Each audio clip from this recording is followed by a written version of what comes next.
Good afternoon, everybody. My name's Dan Fletcher.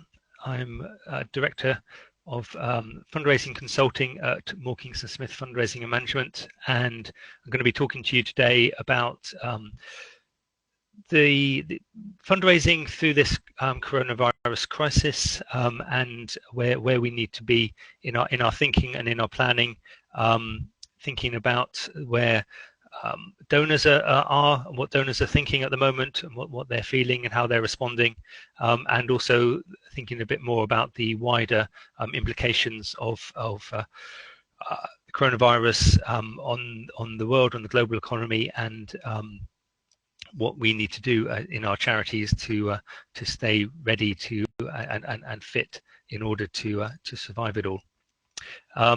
We've still got people coming in at the moment, so I'll hang on a little bit whilst numbers build up.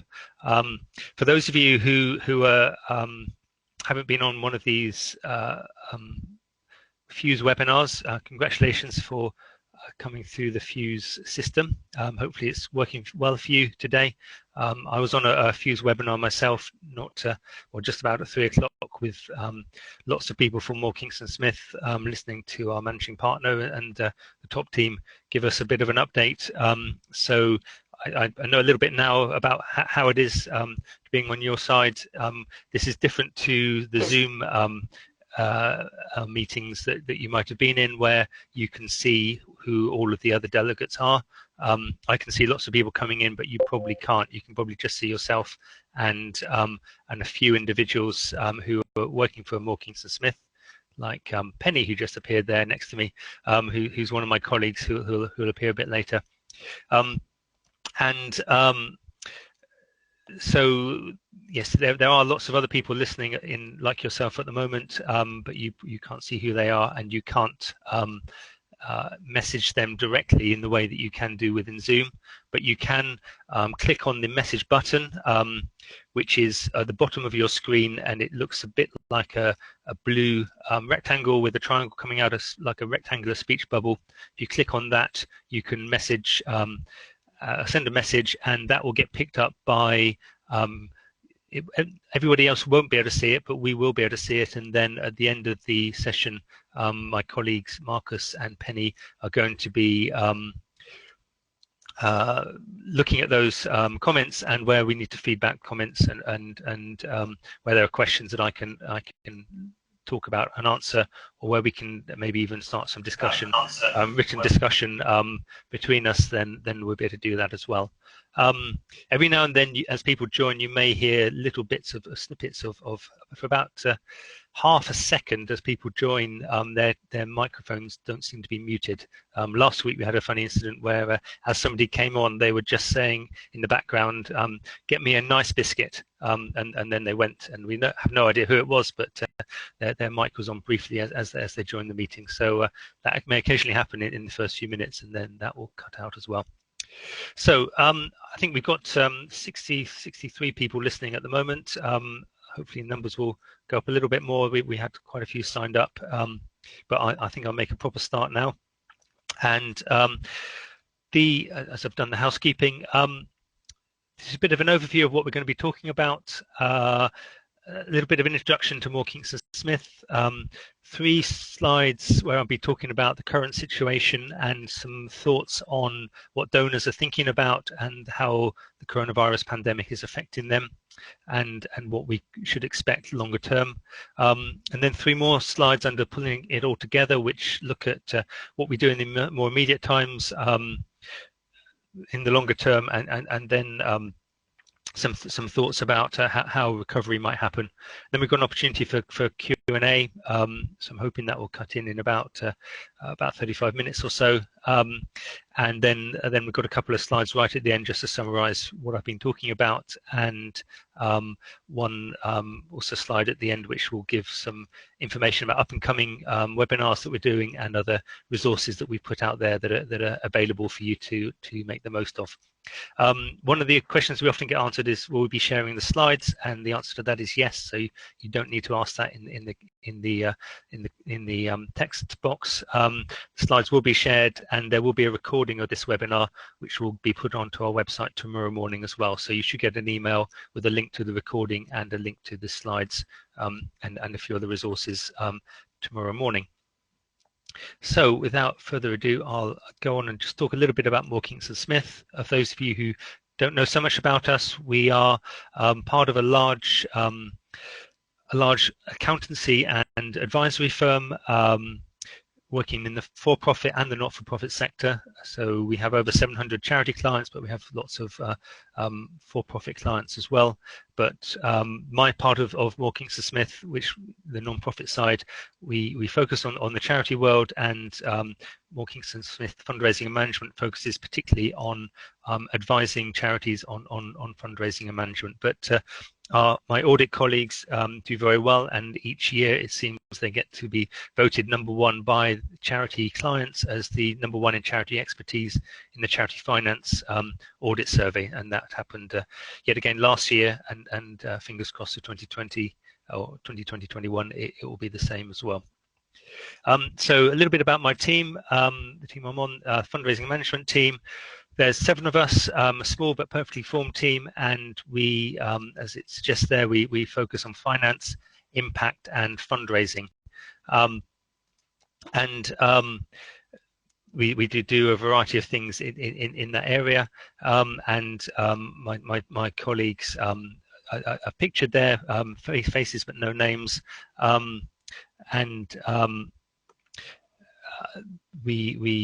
you should see Marcus and possibly Penny later on, because they'll be the ones helping with the question and answer session. But my other colleagues are there, and you can see more about them on our website. Great. So up to 76 people now. That's brilliant. Thank you for listening. I'm just going to go now and talk a bit about the donor landscape, where we're at, and I've picked on a few. There's lots of good resources out there, lots of people doing bits of research and also putting thought pieces out there. I've looked at a few and morphed a couple of ideas which I've picked up into something which I think provides some insights into where people are at and what we're seeing in the way that donors are responding to fundraising appeals, and also thinking about how they may respond moving on. So the first of these ideas is around how people respond to an awareness of their mortality. And this may seem a little bit dark, but I think it's important to recognise the impact that the coronavirus pandemic is having on our sort of collective psyche. In this country, in the UK, we're fortunate most of the time we don't have to think about our mortality. We know, like taxes, death is inevitable, but it's we tend to worry more about taxes perhaps than that other inevitability, and it's not something that we have to think about very often. But sadly, with the coronavirus pandemic, with the 5 o'clock broadcasts on TV from our government, with an update of the numbers of cases and then the numbers of people who've died from coronavirus, our own mortality is something that is impacting on us much more than it might be, and across all ages, rather than just being something that perhaps is a focus more of those as people as they get older. So how does that affect donor behaviour? Well, fortunately, there is a branch of social science, terror management theory, that looks at this sort of thing. Doesn't look specifically at coronavirus, but looks at how people respond to terror or to the awareness of their own mortality.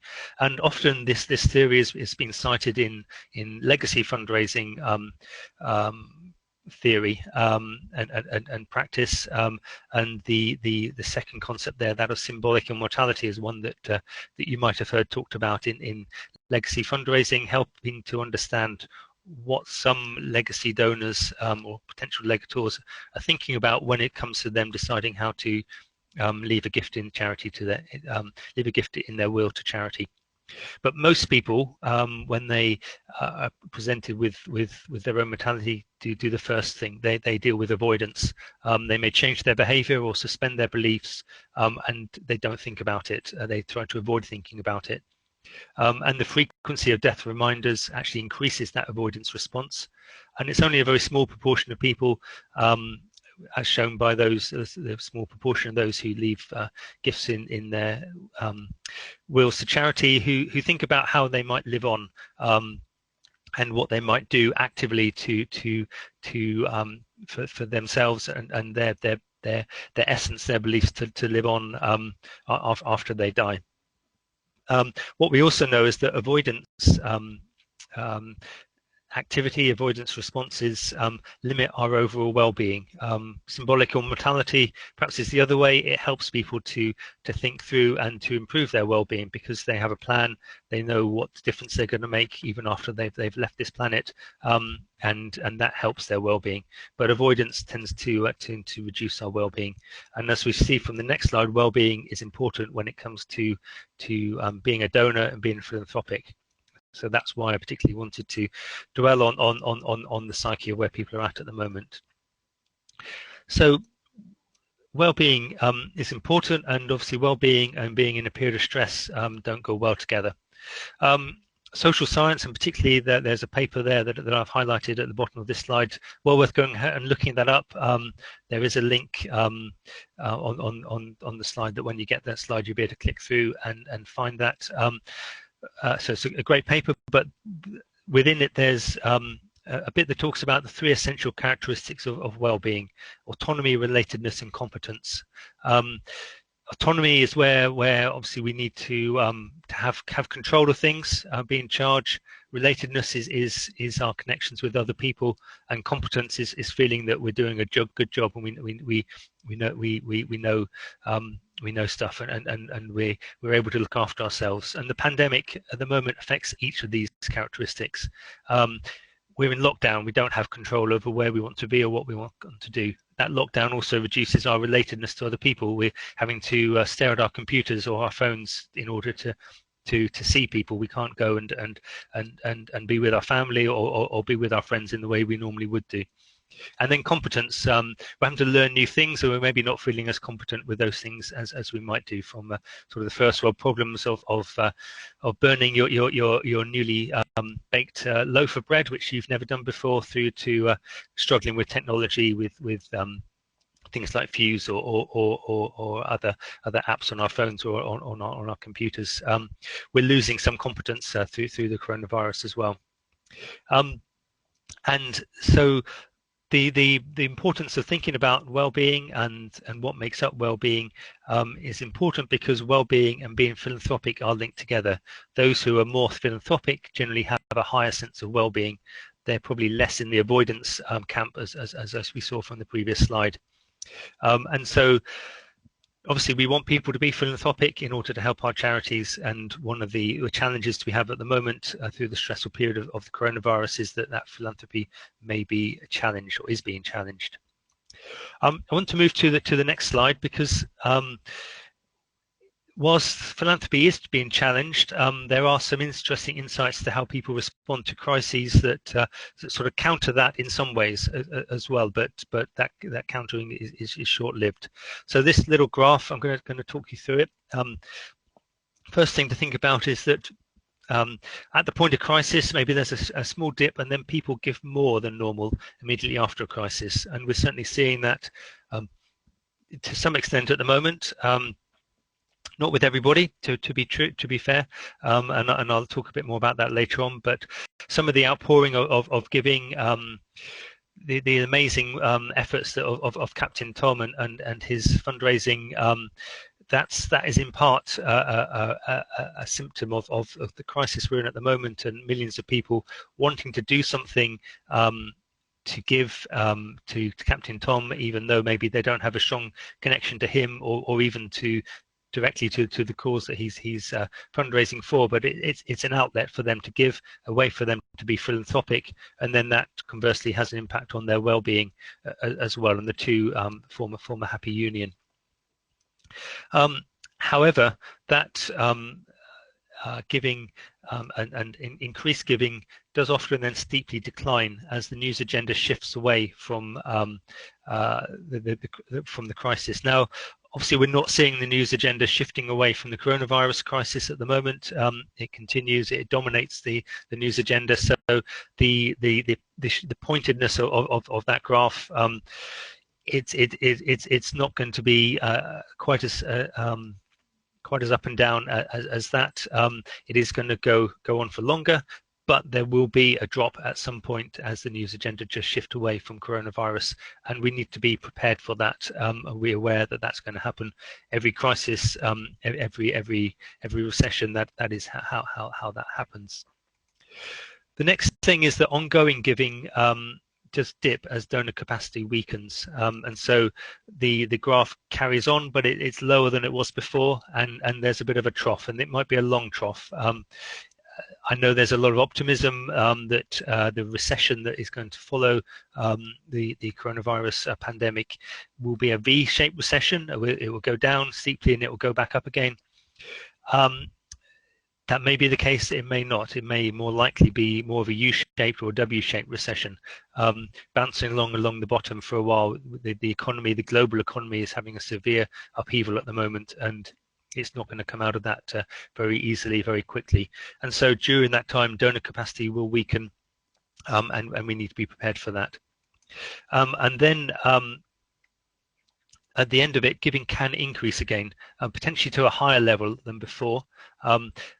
And it will increase if we do the right things, and I'm going to talk about that in some subsequent slides.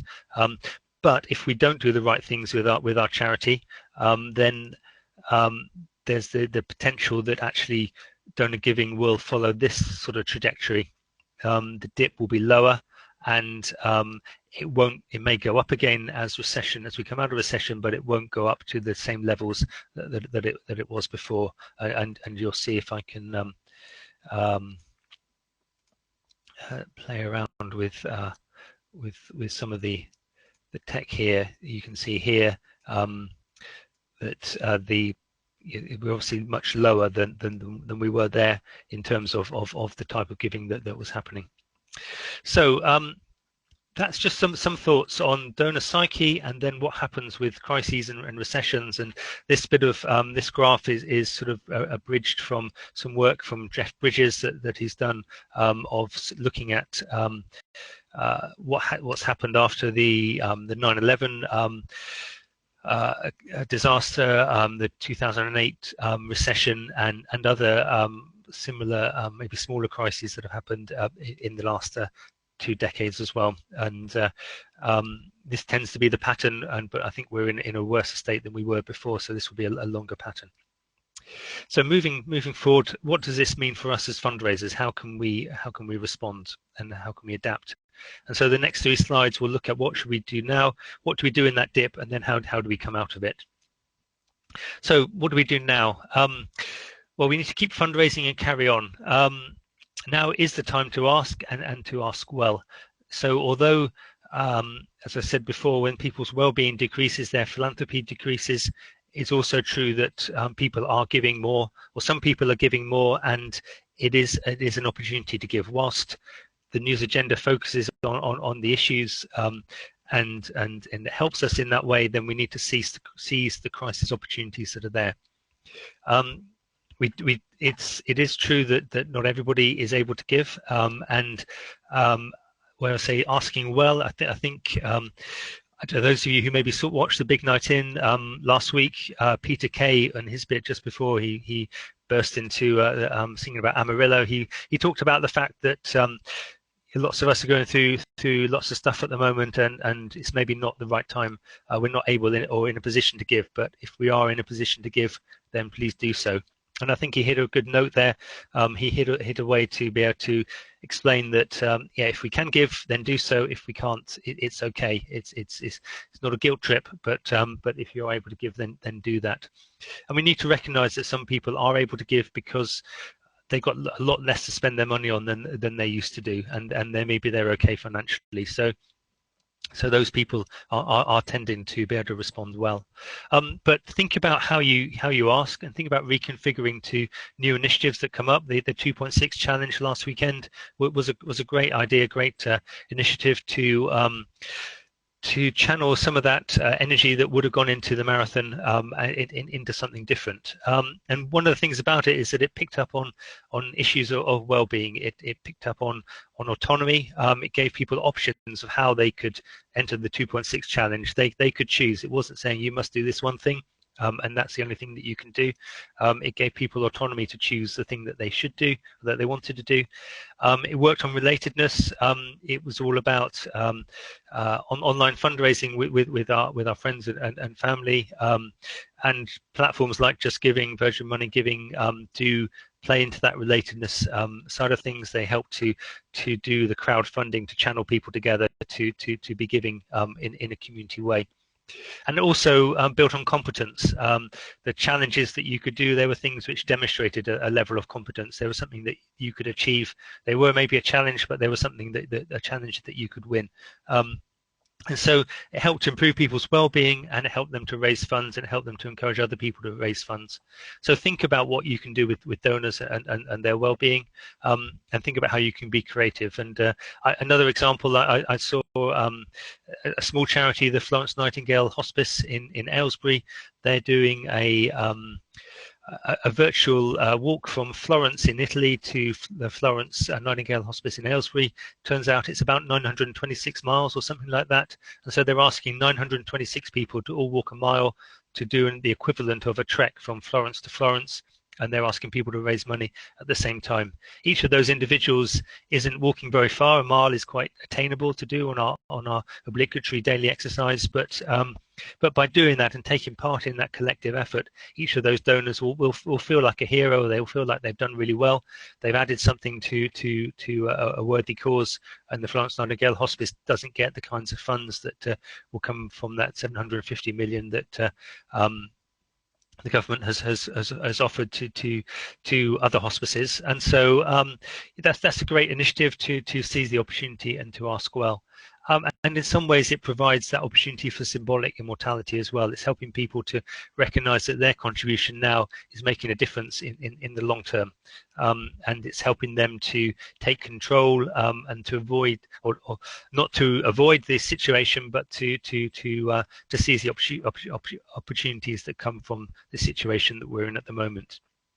So be creative and make the most of those opportunities that you can. But there will be that dip. Donor resources will dip. Institutional funding will run low.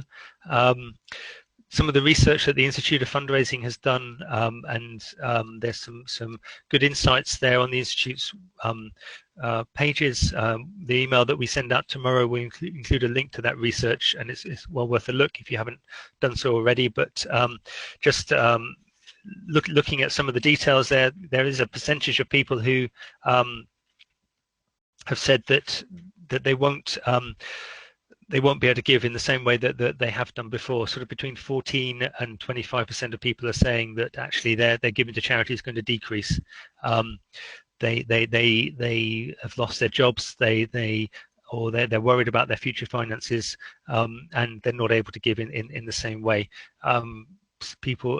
The direct debits there have been more cancellations in March, and there probably will be more in April. People are recognizing that they need to cut down on some things, and the amount of cancellations is increasing as a result of the impact of coronavirus on our economy.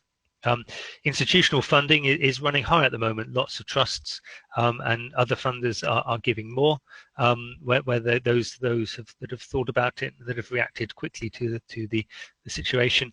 But their resources will run low at some point. Those that rely on equities will discover that as the stock market is so much lower than it was back in February, the amount of money that they have to give away has reduced.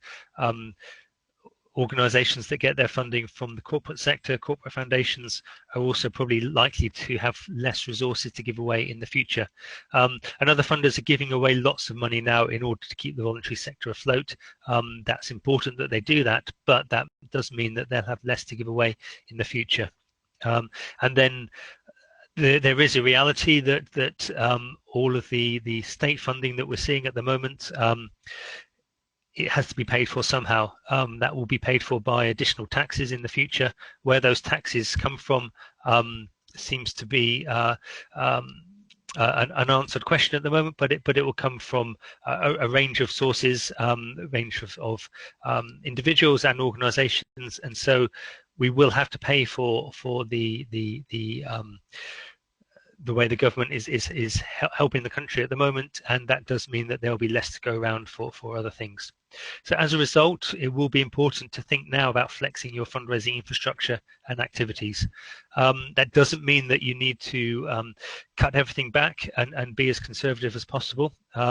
It's hopefully more about flexing than cutbacks, but there may need to be changes, there may need to be cutbacks, there may need to be moving people from one discipline to another because certain disciplines just aren't going to work in the same way. If we have social distancing for a long period of time, then events fundraising is going to be very challenging, for example, and maybe people involved in events fundraising need to be shifted into different elements of fundraising within their teams in order to contribute to the overall fundraising income that's being donated. It may be as well that you need to find ways for other members of your organization to get more involved in fundraising than they have done to date. And there may be that also may be important because they're not able to deliver the same sorts of services that they could deliver before, and it'd be better to move them into the front line from the fundraising side. It's also important to get your to understand your income flows and your outcome flows, and to be sure that you know where you're spending your money, how well you're spending it, and making sure that you're managing your cash flow appropriately.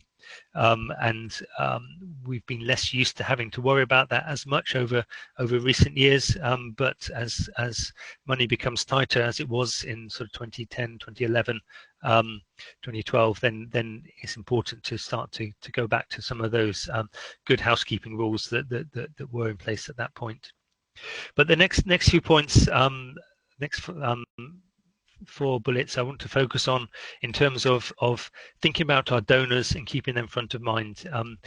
Just because they're not giving doesn't mean that we shouldn't be talking to them. Just because they're not giving doesn't mean we shouldn't be asking, but we should also be saying thank you, and we should also be thinking about why they engage with us in the first place. And whilst fundraising is all about the funds, for donors, giving is only part of why money is only one reason why they give. I gave a donation in response to the big night in last week. It wasn't a huge donation. In many ways, it's a token in comparison to the huge amount that they managed to raise. And I did that partly thinking about the money, but mainly thinking about wanting to be part of something bigger, wanting to contribute, wanting to make a difference, even in a small way. There was a bit of wanting to improve my well-being, wanting to think about symbolic immortality, not wanting to let the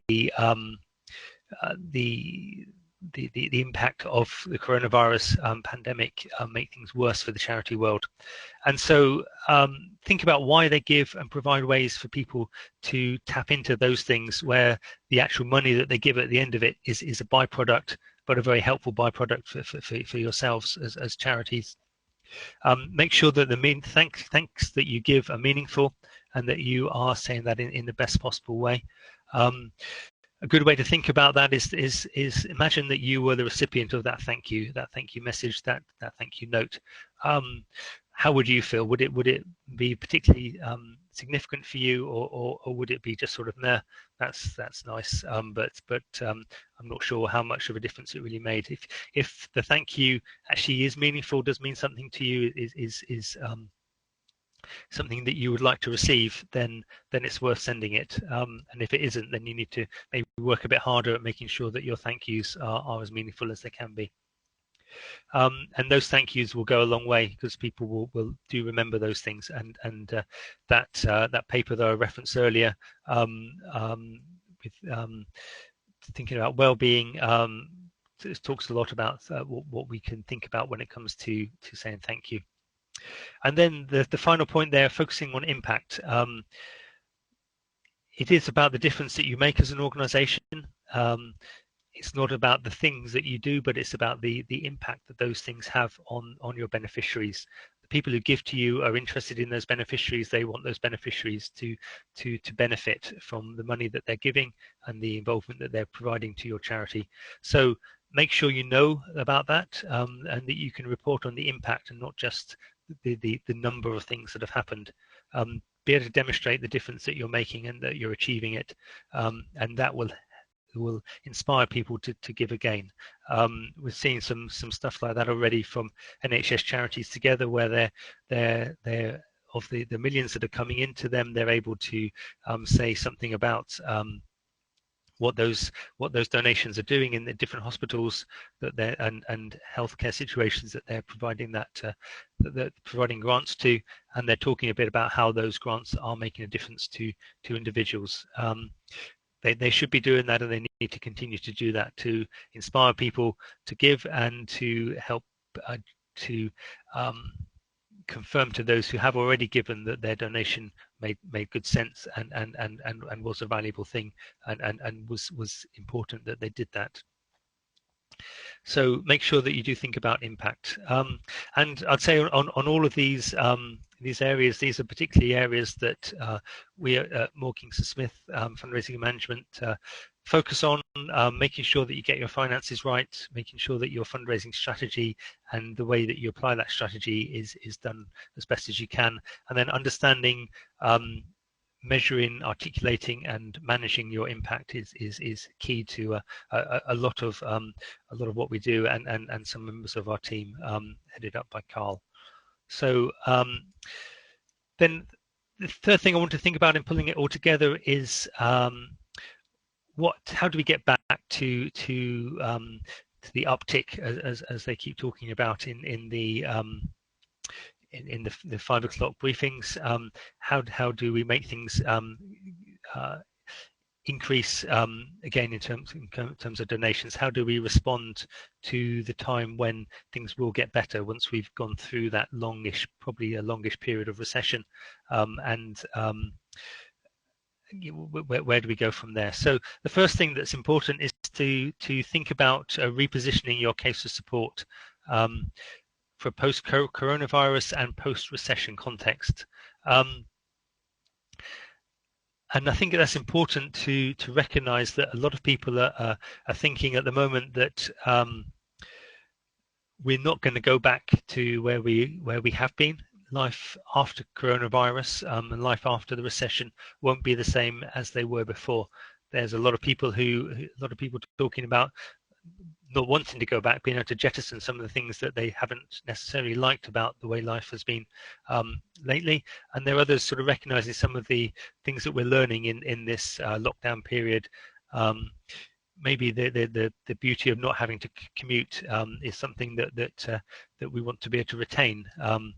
We want to be able to see people, we want to be able to engage face to face with people, but we don't want to necessarily have to commute quite as much. We want to be able to capitalize on what we're learning in terms of digital engagement, and helping people or engaging with people in different ways. So we want to be able to live in a world which doesn't have the same levels of pollution as we had before coronavirus locked us down. So there are a whole range of things where the world is going to change, and so you need to be ready for thinking about where does your charity and where does your fundraising ask fit into that new vision that people are considering, and where does your fundraising need fit within that as well? So it's important to reposition yourself and to be seen to be doing that, and to be to ensure that you tell your donors and your potential donors that you're not just wanting to go back to normal, but you're alive to the changes that are coming our way. The next thing is to remember Pareto. The Pareto principle says that 20% of your income comes from 80% of your donors, and therefore 80% of your income comes from just 20% of your donors. So who do you want to focus on? Who do you want to focus your efforts on? It's that 20% who are giving most of your money. The 80% who are giving the smaller amount are important, but you need to try to make sure that you focus most efforts on that 20% who are giving you lots and lots of money. If you lose that 20%, if that 20% goes down, then that has a big impact. So remember Pareto, make sure you keep that 20% during that trough period. Maybe they can't give all of the time, but they're the ones that you need to be engaging with. You need to be treating them like heroes. You need to be thanking them. You need to be thinking about how you can provide them with good well-being, and that they engage with a symbolic immortality sort of concept, to see how their support of you, of your charity, helps them to do something important for the future, to live on in that way. So keep an eye on who those people are. Make sure you know who those 20% are, and make sure that your KPIs and your benchmarking focuses particularly on them.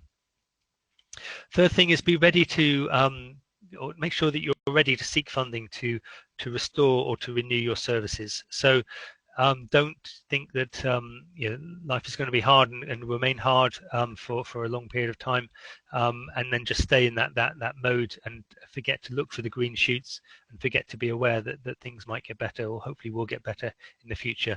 Make sure that you're ready and that you can seize those opportunities when they start, as soon as they start.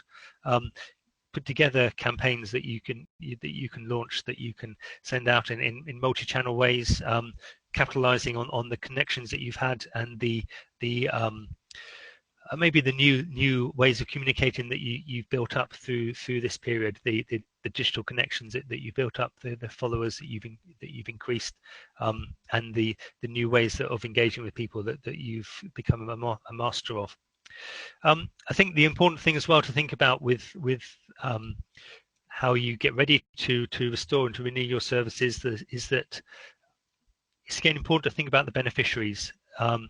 Don't be just saying, please give us money so that we can be the charity that we used to be.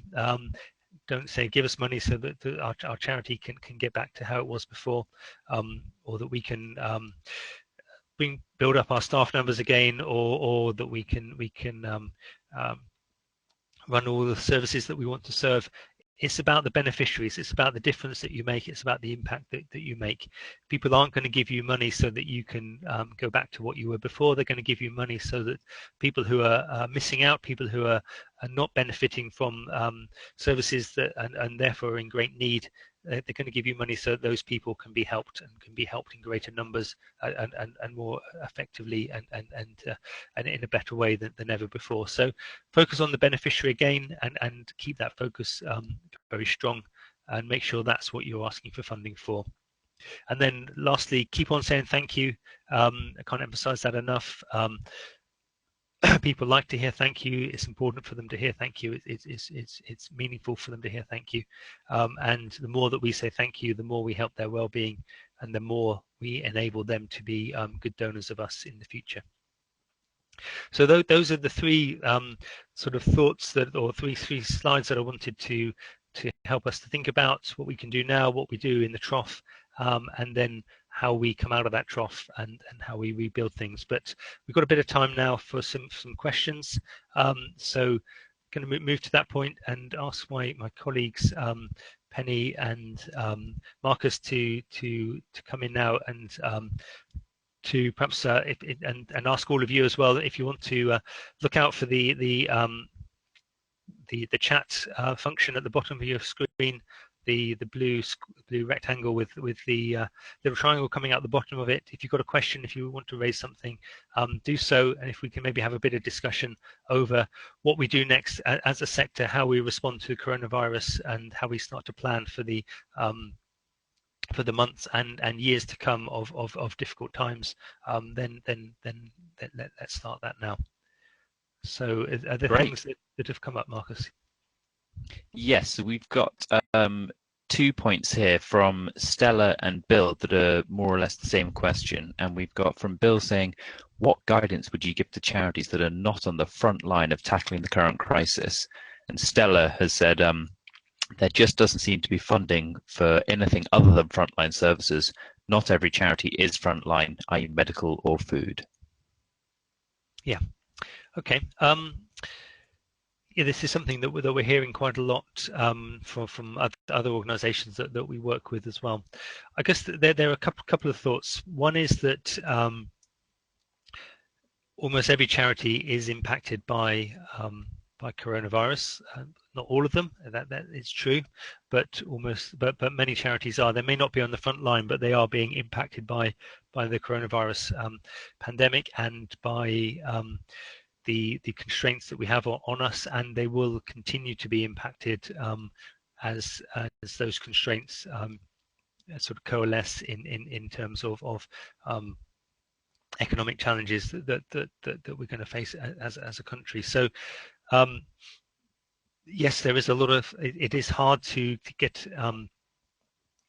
to be heard away from the noise of frontline sort of COVID-19 responses, but I think the wider population do recognise that it's difficult for all sorts of charities, not just frontline providers at the moment. Before this webinar earlier today, I was listening to the UK Parliament TV. I don't do that often, but the House of Lords had a debate today looking at charities and the impact of coronavirus on charities and on and fundraising was one of the things that they were looking at. I think the debate will be online. They had lots of different lords and baronesses maybe speaking for about a couple of minutes, giving their perspective and asking the government to respond in different ways. And it was very encouraging to hear people from some peers who are vice presidents or trustees of different charities recognizing one being quite coherent about the impact on the charity world and presenting that quite clearly to the government. So that was good to hear that the government is being presented with the facts as they are, but also recognizing the point that it's not just affecting coronavirus related charities, it's affecting all charities, and asking the government for help in that way, but also sort of recognizing that everybody needs to help the charity sector to remain strong, because what the charity sector does in this country for those affected by coronavirus, but also that many other people affected by other things is really important, and without it the country would be a poorer, a worse off place. So I think there is a message there that we can put out there, that coronavirus is affecting us in our charity, even though we're not on the front line. I think that's fair and legitimate to do that, and that that there are still important issues that are out there to be dealt with. I had a direct mail today from Friends of the Earth. It was asking for money to help their legal team to combat climate change issues and to fight against climate change issues. There was a little covering note in there because it had been printed before the coronavirus outbreak. And obviously these things take a while to get through the mix of the process, and the cover note sort of said that this was written before coronavirus, and recognized that we wouldn't necessarily be able to, not everybody would be able to respond in the way that they wanted. They'd have liked us to, and it was okay if we couldn't respond, if we weren't in a position to give, but that there were still some important things going on, like the issues of climate change, that we need to still listen to and still pay attention to. So yeah, I think don't be afraid to say you're affected by coronavirus, but that you still have an important job to do. Your 20% of donors who give you lots of money will believe in you and will respond to that well. So yeah, go out there and be bold in asking, because people are being more benevolent to all sorts of charities, and there are individual donors who will give, and there are some trusts and some institutional funders that are giving. Admittedly, it's fewer. A big focus on the emergency, but there are some out there who will give. I see there's quite a few more dots come up on the screen in terms of questions. So Penny, is there another one there that you want to raise? Yes. there is a question from Catherine, Dan, and Okay. Hi, Catherine. She says, hi, what key points of advice can you give to engaging with major donors? Said, we had started to develop an MD plan prior to COVID-19, but now put on hold. I guess I need to build on new donor relationships that are being presented to us during this crisis. Yep. Obviously, it's a lot easier to build on existing relationships. And back to that sort of 80-20 rule, those the 20% would be who are giving lots will be the ones you're already engaged with. So finding new funders is harder. For charities that are perhaps more on the front line, they are being a bit more successful in finding new donors, particularly from the grant making world. And because it's maybe the news agenda is helping them to be able to get their message across, and the grant makers are responding to all sorts of donors, not just the ones who they're given to before. But with major donors, I'd say don't necessarily put your major donor program on hold at this point.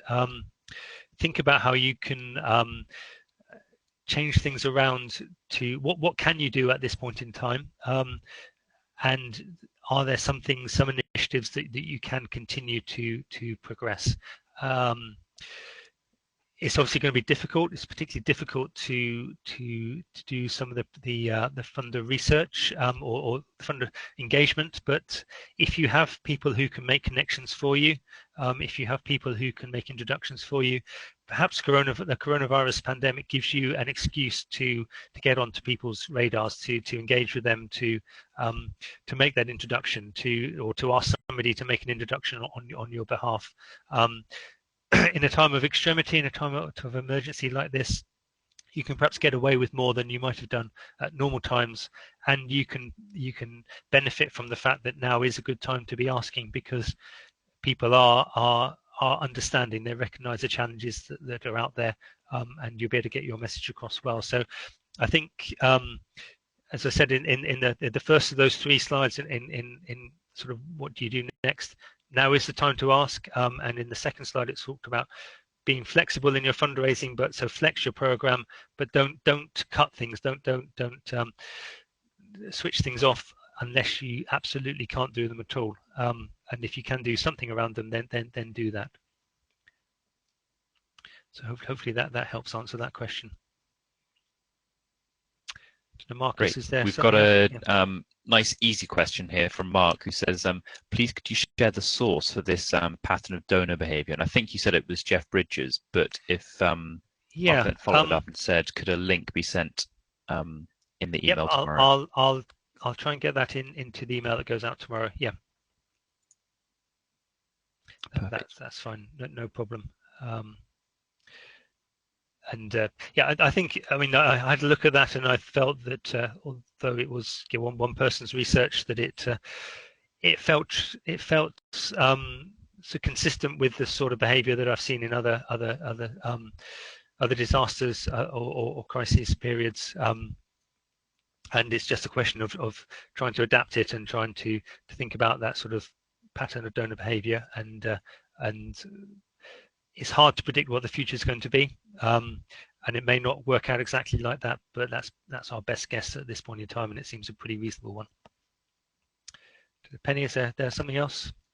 Yes, a question which I know has come to you a couple of times recently, Dan, and it's about legacy giving.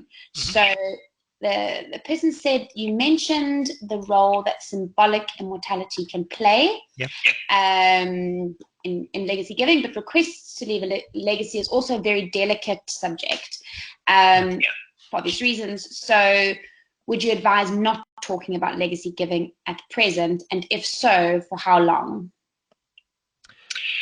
Yeah.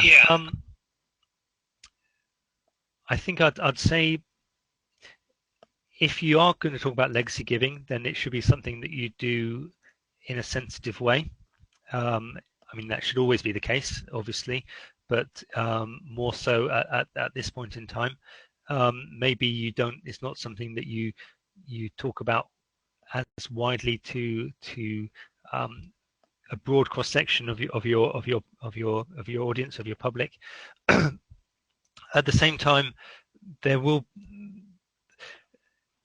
never a good time to talk about legacy giving, and so I wouldn't completely shy away from talking about it at this point in time either. But it's the key thing with legacy giving is that thought about that symbolic immortality. The legacy is a means to an end for the donor. It's obviously really important for you and your charity. Your finance team look at the legacy and they count the numbers linked to it, and in your fundraising team, legacies when they arrive obviously have a big impact on hitting your budget or not. But for the donor, obviously for the legator, the actual amount of money is completely irrelevant to them because they never actually get to see it happen. The leaving a legacy to your charity, a gift in their will, is for them a way of creating that symbolic immortality, making a difference into the future, making sure that they've got their affairs in order and that they've done what they want to do, and they feel as good about themselves as they can do. And so those are things that we shouldn't really want to deprive from people. We shouldn't want to take that away from them. We should want to enable them to attain that symbolic immortality, if you like.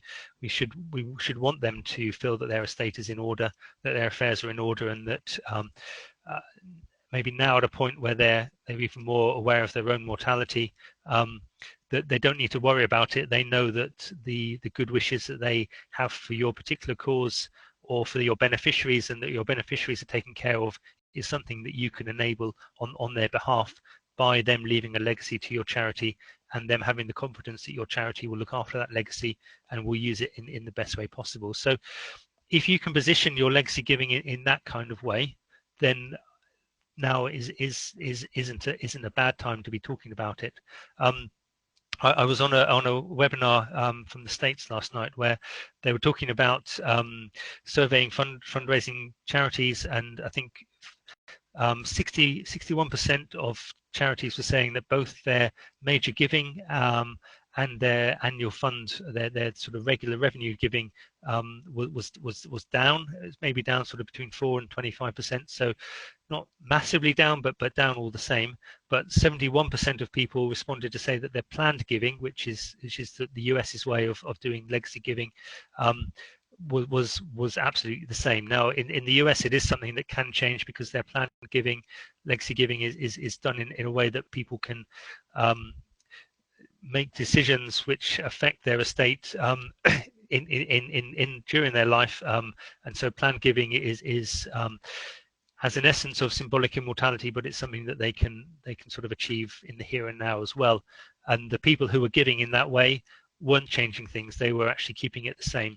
So donors who want to give in the symbolic immortality, and want to attain symbolic immortality in that way, are probably going to be just as determined now, and maybe even more so than they were before.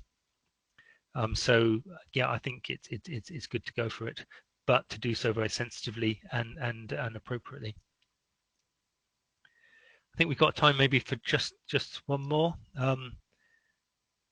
Okay, sure. We have, I think, 2 more questions in the chat if we can try and get through them in time. Let's do those then. So a question here from Anna, who says, fundraising partnerships with most business supporters are on hold as they face their own challenges. Do you have any advice for corporate fundraisers, or see any opportunities arising from the crisis? So I recognise it's tough. It's for the corporate world. It's a difficult time at the moment, and it has been in the corporate fundraising world for we've had 3 years of Brexit preparations, and companies not really wanting to make big decisions because they didn't quite know where Brexit was going, and then 2 months later, when there's a bit of understanding, then coronavirus hits. So it's a difficult world for corporate fundraising. I suppose there are some businesses that are doing okay at the moment.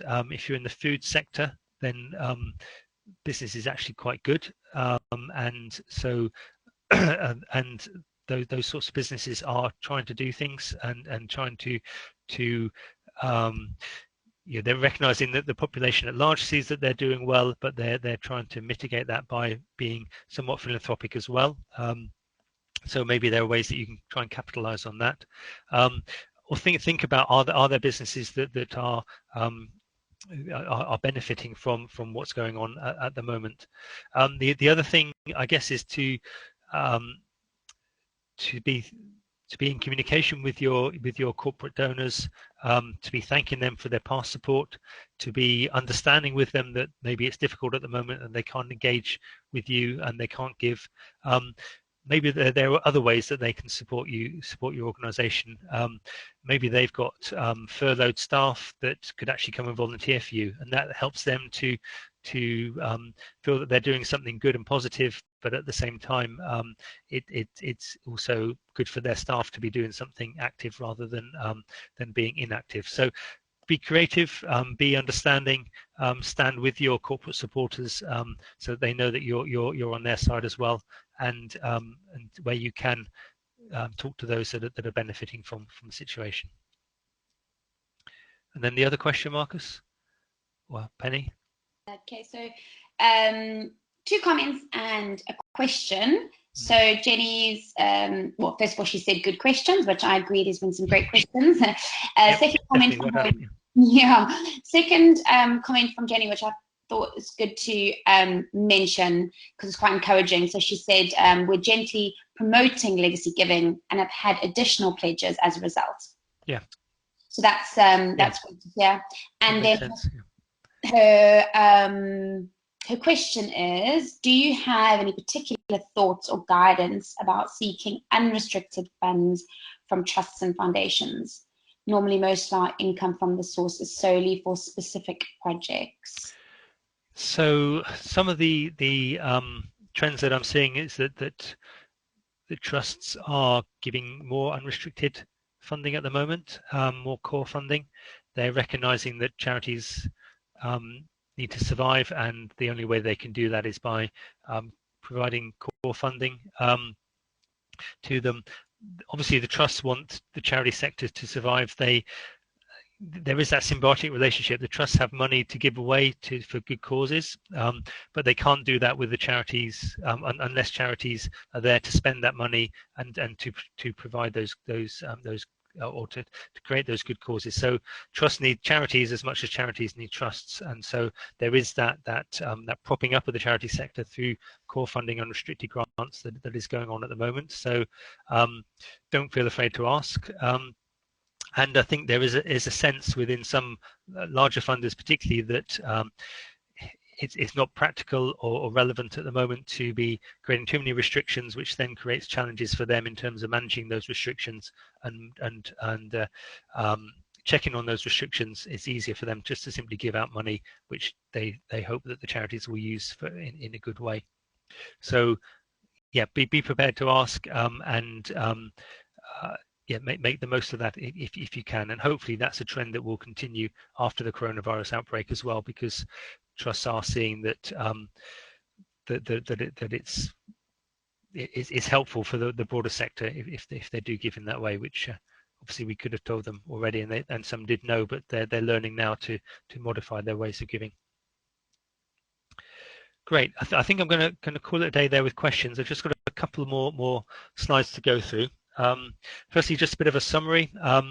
You can see the things on there that I've put, and the important thing, I think, is thinking about what giving does for donors.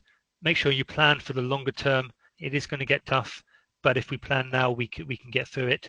And keep on saying thank you, and don't forget to keep on asking, because that's important. Because if we don't ask, we don't get, and even if people aren't giving, we still need to keep on asking. And then lastly, There's lots coming up from the MKSFM team. We've got a breakfast conversation which is going on next Wednesday morning, which is more of a chat than a talk with a few questions as we've had today. So come and join us if you want, and it's on a similar theme, thinking about planning for the future and the practicalities around that. And then we've got another webinar the following week on how and why impact measurement is still crucial for your organisation. We've touched on impact a little bit today, but there's going to be more on that on the 14th. So you should get emails about those. I think the email on the breakfast conversation has gone out already, and it will be on our website. So sign up for those. We are ongoing providing services, as mentioned there, and we're also providing 30-minute surgery slots. If you want to chat to one of the team for 30 minutes, just over an issue that you've got, then get in contact. We're happy to talk, and we're delighted to give those 30-minute surgeries. And we're putting out lots of content, our webinars, and then also thought pieces which are on our website. And so keep coming back to the website to check those out. And there's some links to them there as well. So now that's 5 o'clock. I think it's a good time to call it a day. Thank you very much for listening. To see you there. Hope to see you there for a future session that we do. So thank you very much, and